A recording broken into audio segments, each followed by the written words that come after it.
Cell of goods act, CA foundation में contract act, partnership, sale of goods, CPT के as it is उठा के रख दिए हैं, थोड़े ज्यादा एग्जाम्पल चेंज किए हैं,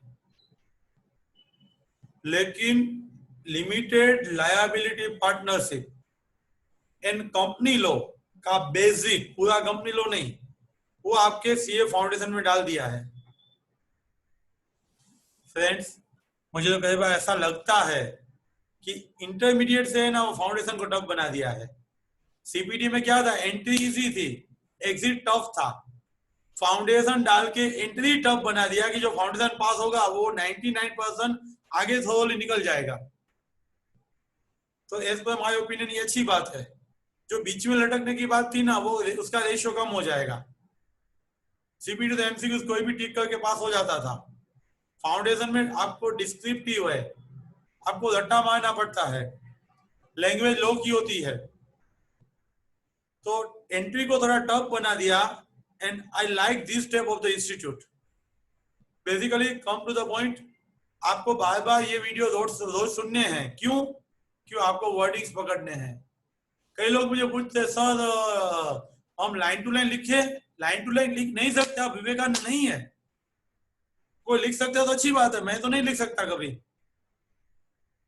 try to grasp the words. एक पूरा पेज है, उसमें 10 वर्ड्स इंपोर्टेंट, उसमें वर्ड्स पे अंडरलाइन करो, वो वर्ड से सेंटेंस अपने आप बनाओ। अभी हम यूनिट 3 करने जा रहे हैं, transfer of ownership and delivery. Sale of goods में क्या होता है, गुड्स ए है, वो बी को बेच रहा है। ए अपनी ओनरशिप वो बी को दे रहा है। मेरे पास बाइक थी, मैंने एक्स को बेच दिया, तो अभी बाइक का पहले ओनरशिप मेरा था, अभी एक्स को दे दिया मैंने ओनरशिप दिया, मैंने उसको डिलीवरी दिया। लेकिन फ्रेंड्स, प्रैक्टिकल लाइफ में ओनरशिप और डिलीवरी का डिफरेंस समझ में नहीं आता है। मैं ऐसा समझते जब उसको गाड़ी का डिलीवरी दिया तब हमने बेचा, ऐसा नहीं है। गाड़ी मेरे पास पड़ी है, लेकिन मैंने उसको एग्रीमेंट करके दे दिया, कॉन्ट्रैक्ट करके दे दिया, इनवॉइस बना के दे दिया, तो प्रॉपर्टी ट्रांसफर हो गई। Ownership is relevant with the document. जब intention is to pass ownership होता है तब प्रॉपर्टी ट्रांसफर होती है। प्रॉपर्टी यानी जमीन मकान नहीं, बच्चे यहाँ पे मिस्टेक करते हैं, प्रॉपर्टी को जमीन मकान बोलते हैं, लेकिन प्रॉपर्टी यानी ओनरशिप। ओनरशिप कब ट्रांसफर होती है? ओनरशिप कभी भी ट्रांसफर, हमें क्या फर्क पड़ता है? ऐसा नहीं बोलोगे? नहीं फर्क पड़ता है। Ownership attach, risk and ownership both are attached. Risk is attached with the property, risk is attached with the ownership. Risk क्या होता है? रिस्क तो होता है ना, लाइफ में हम ब्रीथिंग करते हैं, वो भी रिस्क है। रिस्क तो होता ही है लाइफ में। ए ने बी को गुड्स बेचा, बी लेके नहीं गया, और ए के गोडाउन में पड़ा था। रात को फ्लड हुआ, फायर हुआ, चोरी हुई, कुछ भी होगा, गुड लॉस होगा, तो who will suffer the losses, who will suffer the damages, whether A or B? इसीलिए रिस्क ट्रांसफर करना बहुत जरूरी है। बच्चों में मजाक में एग्जांपल देता हूं, जब एक शादी करेगा ना वाई के साथ, तब एक के पास ओनरशिप आएगी, उससे पहले वाई के पापा के पास होगी। वाई की ओनरशिप मिस वाई के पापा के पास होगी। जब वाई शादी करेगी तब उसकी ओनरशिप मिसिस वाई की एक्स के पास आ जाएगी। रिस्क, शादी से पहले एक्स वाई को धूम बाइक पे घुमाने के लिए लेके गया, और धूम बाइक चलाते चलाते एक्सीडेंट हुआ, और मिस वाई के हाथ पैर टूट गए, वीएम साहब एडमिट कर दिया। Who will suffer the damages? Operation charges कौन पे करेगा? मिस वाई के पापा। क्यों? क्योंकि ओनरशिप ट्रांसफर नहीं हुई है। Risk transfer with ownership. X ने वाई के साथ शादी कर ली, बाद में वाई मिसिस वाई पापा के घर गई वेकेशन में, वहां पे स्लीप हो गई, उसके पैर टूट गए। Who will suffer the operation expenses? In real life I don't know, लेकिन एक्स को सफर करना चाहिए। शादी के बाद सब हस्बैंड को, शादी से पहले सब फादर को। कहाँ हुआ, कैसे हुआ, देखने की जरूरत नहीं है। ऐसा नहीं भी, क्योंकि यहाँ पे गुड्स की बात कर रहे हैं। he or she is not goods, only joking। इनमें पॉइंट ये है, ट्रांसफर ऑफ प्रॉपर्टी समझना बहुत जरूरी है। स्पेसिफिक गुड्स है, सर्टेन गुड्स है, अनसर्टेन गुड्स है, सेल ऑन रिटर्न बेसिस है, सेल ऑन केस ओनली है, right of reservation of disposal है। बहुत सारे इंपोर्टेंट कंसेप्ट यहाँ पे हमें लर्न करने हैं। पार्टनरशिप इजी है, क्यों हम 11 12 में लर्न करके आए। सेल ऑफ गुड्स टफ है, कॉन्ट्रैक्ट इंटरेस्टिंग है, कॉन्ट्रैक्ट इंटरेस्टिंग है, एग्जाम्पल इंटरेस्टिंग है। सेल ऑफ गुड्स को इंटरेस्टिंग बनाना पड़ेगा। टफ है तो क्या करेगा, नहीं पढ़ने का। टफ है तो ज्यादा पढ़ने का। कोई बोलता है ना टफ है तो अंदर से मजा आता है, यस मुझे चैलेंज मिला है। सबसे पहले हम एक 3 चीज की बात करते हैं स्टेज ऑफ ट्रांसफर की। प्रॉपर्टी यानी ownership of the goods, possession यानी कब्जो, कस्टडी। प्रॉपर्टी कब ट्रांसफर होती है, पोजेशन कब ट्रांसफर होता है, एंड रिस्क कब ट्रांसफर होता है। सबसे पहले प्रॉपर्टी ट्रांसफर। प्रॉपर्टी ट्रांसफर में डिफरेंट पॉइंट्स है, specific goods and ascertain goods. To be goods, specific goods in deliverable state, specific goods to be put in the deliverable state. Let me see, सबसे पहले property transfer का हम first point देख रहे हैं, specific और ascertain goods. Goods fix है, हमें तिरुपति ऑयल का डब्बा चाहिए, सामने पड़ा हुआ है, स्पेसिफिक है। असर्टेन है, इंटेंशन क्या है। दुकानदार बोला भी लेके जा, तू बायो लेके जाने के लिए रेडी है, रिक्शा वाला अवेलेबल है, बारिश नहीं है। सर्कमस्टेंसेस क्या है, फैक्ट क्या है। इंटेंशन कैसे डिसाइड किया जाता है। इंटेंशन का एक्स मशीन नहीं आता है कि रख दिया तो इंटेंशन मालूम पड़ जाएगा। Intention will be determined on the basis of terms, facts, circumstances, etc. Property transfer करनी है, ओनरशिप ट्रांसफर करना है, तो स्पेसिफिक गुड्स है, आइडेंटिफाइड गुड्स है, असर्टेन गुड्स है, तो उसका प्रॉपर्टी कब ट्रांसफर होगा, आपके इंटेंशन पे डिपेंड करता है। इंटेंशन किस पे डिपेंड करता है, टर्म्स पे, सर्कमस्टेंसेस पे, केस टू केस, कंडक्ट पे। Intention depends on terms of contract, conduct of party, circumstances of the case, तब आपका ओनरशिप ट्रांसफर होता है। लेकिन आपका इंटेंशन का मालूम ही नहीं पड़ता है, no contrary intention is shown, intention का कोई एक्शन नहीं निकल रहा है, अब इतने पीड है, समझो है कि आपके फेस से कोई मालूम नहीं पड़ता है, सर्कमस्टेंसेस भी मालूम नहीं पड़ते हैं, तो क्या करने का, सर्कमस्टेंसेस भी मालूम नहीं पड़ता है तो आपको फॉलोइंग रूल अप्लाई करना है। जैसे आप बोलते हैं ना पार्टनरशिप में, आपने लोन पे इंटरेस्ट बोला है 12% और 12%, but no contrary intention is in the deed, 12% deed में नहीं बोला है तो 6% एज पर एक्ट। एक कब अप्लाई होता है, जब आपने कुछ अलग से एग्रीमेंट में नहीं लिखा है तो। कॉन्ट्ररी इंटेंशन, अपोज का, विरुद्ध का कोई आपने इंटेंशन नहीं दिखाया है डीड में, तभी ही आपका एक रूल अप्लाई होगा। Goods in deliverable state, ready है, सेलर बोला लेके जा भाई, जगह कर यहाँ पे, जल्दी लेके जा, दूसरा ऑर्डर लेना है।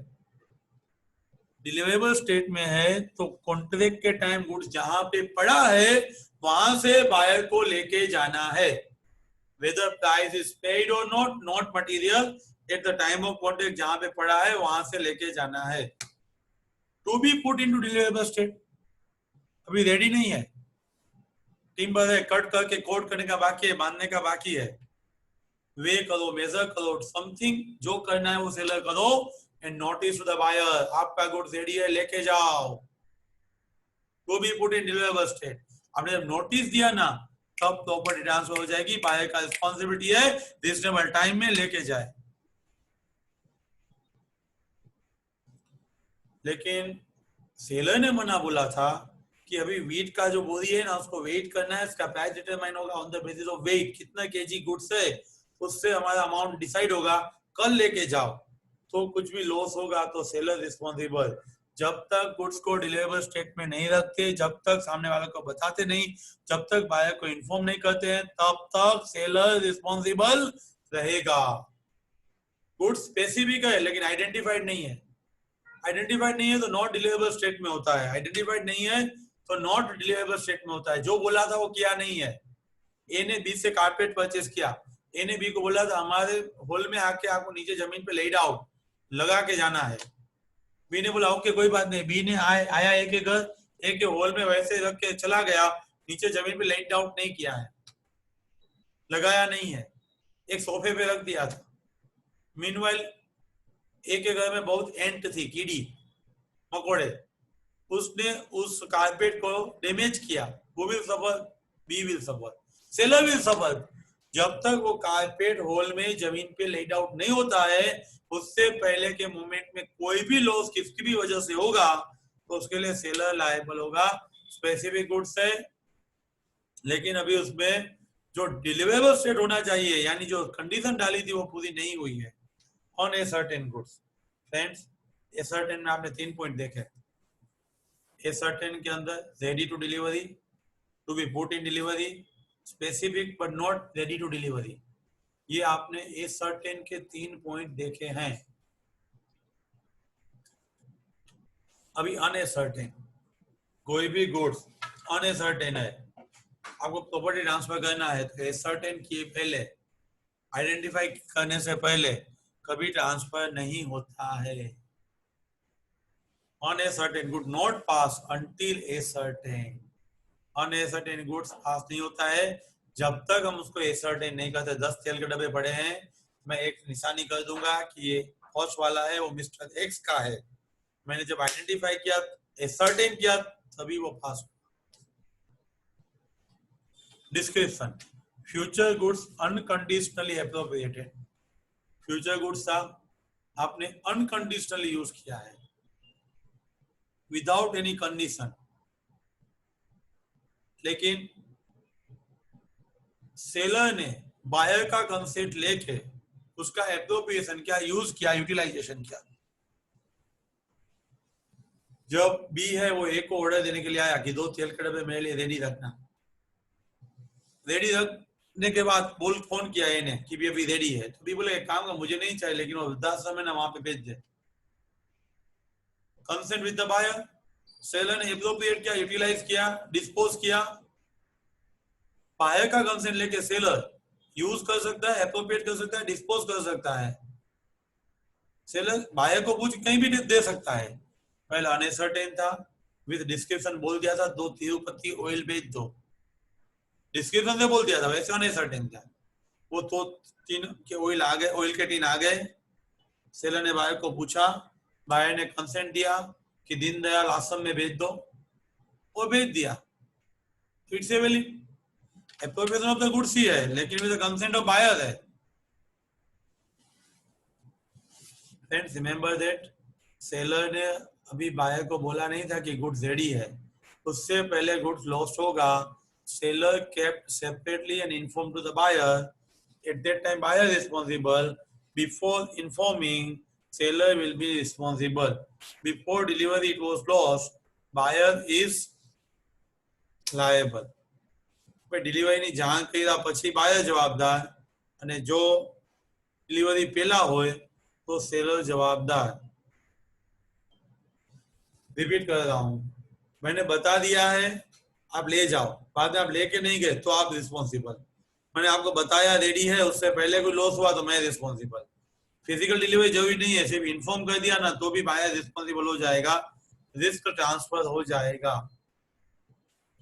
कैरियर वाले को डिलीवरी करोगे ना, उसका मतलब आपने बायर को दे दिया है, कैरियर वाले को देने तक के सब एक्सपेंस सेलर पे करेगा, उसके बाद के बायर पे करेगा। Treated like a delivery to the buyer, carrier वाले को दिया उसका मतलब बायर को दे दिया। राइट ऑफ डिस्पोजल हम बाद में आगे देखेंगे, लेकिन इन शॉर्ट अभी देखेंगे। ब्रास का यहाँ का मर्चेंट दिल्ली की पार्टी के साथ एग्रीमेंट कर रहा है, दिल्ली की पार्टी ने चेक दिया है, तो यहाँ की ब्रास की पार्टी ने वो गुड्स है वो जामनगर ट्रांसपोर्ट में डाल दिया है। जामनगर ट्रांसपोर्ट ने बोला है कि दिल्ली की पार्टी का चेक क्लियर होगा, मैं आपको बताऊंगा बाद में, दिल्ली की पार्टी को डिलीवर करना। कैरियर वाले को दे दिया है लेकिन डिस्पोजल का राइट अपने पास रखा है, तो at that time carrier as a bailee good संभालेगा तो रिस्पॉन्सिबिलिटी सेलर की रहेगी। एप्रोप्रिएशन यानी डिस्पोजल, यूज, यूटिलाइजेशन बायर का कंसेंट लेके बायर ने बोला है वैसे सेलर है वो गुड्स का एप्रोप्रिएशन कर सकता है, गुड्स सिलेक्ट करके उसका यूज कर सकता है for the performance of the contract with the mutual consent. समझो कि अभी बायर का कच्छ बचाव में साइट चल रहा है, सेलर ने बोल दिया है कि भाई आपका साइट यहाँ पे चल रहा है, सेलर को बोल दिया यहाँ चल रहा है वहां बेच दो, सेलर ने म्यूचुअल कंसेंट से वहां पे गुड्स बेच दिया दे दिया तो बायर रिस्पॉन्सिबल रहेगा। सबसे पहले बायर को गुड्स का डिस्क्रिप्शन कर देना है, कौन सा किस तरीके का गुड्स चाहिए, कौन सा किस तरीके का गुड्स चाहिए तो बायर को बोलना है। गुड्स रेडी होना चाहिए, गुड्स बायर को इस एजेंट को अनकंडीशनली दिया होना चाहिए। कंसेंट ऑफ बायर और consent of seller, mutual consent से वो गुड्स आपने किसी को दिया होना चाहिए। कंसेंट यानी गुड्स का यूटिलाइजेशन पहले लिया तो भी चलेगा, बाद में लिया तो भी चलेगा, लेकिन कंसेंट एक्सप्रेस भी हो सकती है, इम्प्लाइड भी हो सकती है। सेलर ने पहले बायर की साइट पे गुड्स बेच दिया, बाद में बायर को बताया कि तेरी साइट पे बेचा है, तेरी साइट पे दे दिया है तो चलेगा, कोई बात नहीं है, बायर को कोई इश्यू नहीं है तो वैलिड है। कंसेंट एक्सप्रेस हो सकती है, इम्प्लाइड हो सकती है, बिफोर हो सकती है, आफ्टर हो सकती है। जांगड़ वेचाण गमे तो आखो नहीं तो पाछो, गुड्स ऑन सेल और return basis, goods on sale और रिटर्न बेसिस। देखो ए ने बी को बोला है कि ये आप म्यूजिकल इंस्ट्रूमेंट लेके जाओ, बजा के देखो अच्छा लगता है तो रखो वरना वापिस दो। अभी बी क्या कर रहा है, बी वो इंस्ट्रूमेंट है उसका आंसर बहुत दिनों तक नहीं दिया है, तो उसका मतलब बी को अच्छा लगा है, रिजनेबल टाइम में आंसर नहीं दिया तो बी ने परचेस कर लिया। अनदर थिंग, बी ने फोन करके बता दिया, इंटीमेट कर दिया कि नहीं नहीं ये तो गुड्स में चाहिए, बहुत अच्छा है। थर्ड, बताया भी नहीं कुछ नहीं, लेकिन रोज सवेरे उठ के वो बजा रहा था, दैट मींस म्यूजिकल इंस्ट्रूमेंट का यूज हो रहा था as a owner, as a dominant party, at that time sale is valid. Goods return on sale of basis, goods are sold when the buyer accept, goods are sold करते हो कब, जब buyer ने accept किया। Does the act for adoption और retain the goods, आपने ऐसा काम किया है कि आप गुड्स को रिटेन कर रहे हो beyond the reasonable time. Repeat કરું છું, ગુડ્સ સેલરે બાયરને આપ્યો છે, એવું કામ કર્યું છે કે ભાઈ સામેવાળા ગુડ્સને રિઝનેબલ ટાઈમ પછી પણ રાખ્યું છે, રિઝનેબલ ટાઈમ પછી રાખે તો મતલબ એને ગમે છે, મ્યુઝિકલ ઇન્સ્ટ્રુમેન્ટ છે કે મોટર વોટર છે, ત્રણ શબ્દ મહત્વના છે, એક હા પાડી દે એક્સેપ્ટ કરે, બીજું બિયોન્ડ ધ ટાઈમ રાખી મૂકે, ત્રીજું એવું કામ કરે કે એને ગુડ્સ ગમે છે, આઈધર ઇન્ટિમેટ અથવા keep with him beyond time or utilize as like owner, utilize as like owner, તો પ્રોપર્ટી ટ્રાન્સફર થઈ ગઈ છે। ભાઈ સેલો કેસ ઓર રિટર્ન બેસિસ, ભાઈ આમાં બી તમે ગુડ્સ પાછો આપી શકો છો, બી ने ए के पास से गुड्स परचेस किया, ए ने बोला देख भाई एक वीक का टाइम दे रहा हूँ, अच्छा लगता है तो रखना वरना मनी दे देना, लेकिन जब तक बी मनी पे नहीं करेगा तब तक भाई ओनरशिप ट्रांसफर नहीं हुई है। बी गुड्स वापिस दे सकता है, जब बी मनी पे करेगा तभी ट्रांसफर होगा। Property will not transfer until the case is paid। बाद में बी ने ऐसा कोई भी कार्य किया है कि लाइक को गुड्स को प्लेज पे रख दिया तो वो सेल ही होगा, क्योंकि गुड फेथ में प्लेजी को तो मालूम नहीं है कि इसका नहीं है, इसलिए प्लेज पे रख दिया, सेल कर दिया तो वैलिड होगा। सिर्फ गुड्स आपने बहुत लंबा टाइम रख दिया उसका मतलब सेल है ऐसा नहीं है। इनके सब केस हो, इस पॉइंट में आपने लंबा टाइम रख दिया तो सेल हो जाएगा, लेकिन अगले पॉइंट में यानी केस ओनली में बहुत लंबा टाइम गुड्स रखा तो सेल नहीं है, बहुत लंबा टाइम गुड्स रखा तो सेल है ऐसा नहीं है। Important point, reservation of the right of disposal. Repeat कर रहा हूँ एग्जाम्पल, दिल्ली की एक पार्टी आई, 1 करोड़ का माल चाहिए और यहाँ ब्यास के मर्चेंट को बोला कि मुझे 2 दिन में दिल्ली पहुंच जाना चाहिए, ये लो चेक। बी बोलेगा, ब्यास का मर्चेंट बोलेगा चेक तेरा बाउंस होगा, मैंने गुड्स तुझे दे दूंगा तो मेरी क्या हालत होगी। बी ने एक आइडिया लगाया, ट्रांसपोर्टेशन एक्सपेंस का रिस्क ले लिया, उसने ट्रांसपोर्टर को बोल दिया ये गुड्स लेके जा, दिल्ली में रखना, मैं बोलूं तभी डिलीवर करना। तो रिजर्वेशन राइट किसके पास है, ब्यास के मर्चेंट के पास है। जब condition attach with the contract है, जब वो चेक क्लियर हो जाएगा तब बी बोलेगा, जब चेक क्लियर हो जाएगा तब बी बोलेगा। Although the goods are delivered to the buyer, his agent or carrier, goods आपने बायर को दे दिया, उसके एजेंट को दे दिया, उसके कैरियर को दे दिया, लेकिन डिस्पोजल का राइट अपने पास रखा अंटिल द कंडीशन सेटिस्फाइड। जब तक चेक क्लियर नहीं होगा तब तक वो सेलर के पास ही राइट रहेगा। दूसरा एग्जांपल बुक में आपको देंगे, आपने गुड्स से वो सीप में भेजा है तो बिल ऑफ लेडिंग, आपने रेलवे में भेजा है तो रेलवे रिसिप्ट, उसके साथ बिल ऑफ एक्सचेंज यानी हुंडी वो बी को भेजा, बी को भेजा तेरा गुड्स अभी आ रहा है, बिल ऑफ लेडिंग रख ले और बिल ऑफ एक्सचेंज में साइन करके मुझे वापस दे दे। Bill of exchange security point of view से वापस ले रहा था लेकिन बी ने वापस नहीं दिया, तो एक के पास जो बिल ऑफ लेडिंग पड़ा है वो लीगली नहीं है, ये है वो ओनर नहीं बन पाएगा। बिल ऑफ लेडिंग आपने बिल ऑफ एक्सचेंज के साथ भेज दिया है, लेकिन जब तक बिल ऑफ एक्सचेंज वो एक्सेप्ट नहीं करेगा तब तक वो लेडिंग बिल ऑफ लेडिंग का ओनर नहीं हो सकता। पासिंग ऑफ रिस्क, देखो प्रॉपर्टी मींस ओनरशिप, रिस्क कब ट्रांसफर होता है सेलर टू बायर, जब ओनरशिप ट्रांसफर होती है। डिलीवरी हुआ या नहीं वो मतलब नहीं है। By agreement sometime before after property can be transfer, agreement करके आप रिस्क एंड प्रॉपर्टी को अलग कर सकते हैं, लेकिन एग्रीमेंट नहीं किया है, risk follow the property, risk follow the property. देखो अभी एंटीक पुराना एक पड़ा था आपके पास, एंटीक पुराना कोई पेंटिंग, आपने क्या किया उसका ऑक्शन किया, ऑक्शन में किस बंदे ने बोला हाईएस्ट बीड, तो जब ऑक्शन करने वाला ऑक्शनियर था उसने फॉल ऑफ फेमर ओके था बोलने गया तो पेंटिंग टूट गया, फट गया। At that time who is responsible, seller is responsible, buyer का रिस्क नहीं है, सेलर का रिस्क है।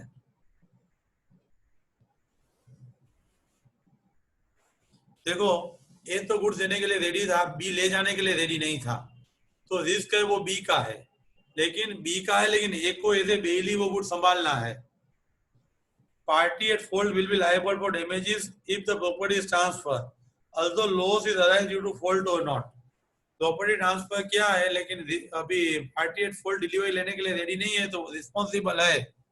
पार्टी नॉट एट फॉल्ट है, ए ने बी को बोला गुड्स लेके जा, लेकिन बी नहीं लेके जा रहा है तो ए को वही गुड्स बेली की तरह संभालना है। संभालने के कोई चार्जेस है तो वो आप कवर कर सकते हो, वेयरहाउस का रेंट है तो भी आप ले सकते हो। ट्रांसफर ऑफ टाइटल वो हम नेक्स्ट लेक्चर में देखेंगे। फ्रेंड्स पासिंग ऑफ रिस्क, जब ओनरशिप ट्रांसफर होता है तब रिस्क ट्रांसफर होता है। एग्रीमेंट में आप लिख के आगे पीछे बोल सकते हैं ओनरशिप आज रिस्क 2 साल के बाद, लेकिन वो कुछ भी लॉस होगा, आपने ओनरशिप ट्रांसफर किया तो बायर रिस्पॉन्सिबल, नहीं किया तो सेलर रिस्पॉन्सिबल। किसकी वजह से गुड्स लॉस हुआ है वो देखने की जरूरत नहीं है, जिसके पास गुड्स पड़ा है वो ऐसे बेली तो संभालना है, अपने गुड्स की तरह उसको संभालना है। Friends thank you very much, बने रहिए मेरे साथ, सब वीडियो सुनो, पहले से सुनो तो ही समझ में आएगा। Thank you very much.